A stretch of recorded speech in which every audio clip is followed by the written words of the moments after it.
সাধারণত ভাবি যে তারা দুর্গম এলাকায় থাকে এবং প্রান্তিক অঞ্চলে বসবাস, এবং তারা আর্থসামাজিক প্রেক্ষাপটের কারণে, ভাষাগত বৈষম্যের কারণে, লিঙ্গীয় বৈষম্যের বিভিন্ন ধরনের তারা বৈষম্যের শিকার হয়। মজার ব্যাপার হচ্ছে এই যে আমরা রীতিনীতি নিয়ে আজকে আমি শুরু করেছি আমার কথা, তাদের এই যে রীতিনীতি কিন্তু নীতি প্রণয়ন মালায় তাদের কিন্তু কণ্ঠ নেই।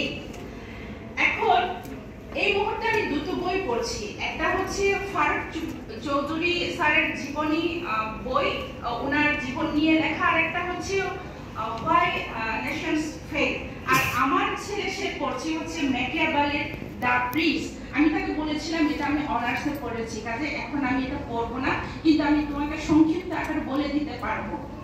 তো এই কেন হচ্ছে আপনার জাতি বা রাষ্ট্র কেন ফেল হয় এটা আপনারা জানেন, অনেকেই এই বইটা পড়েছেন।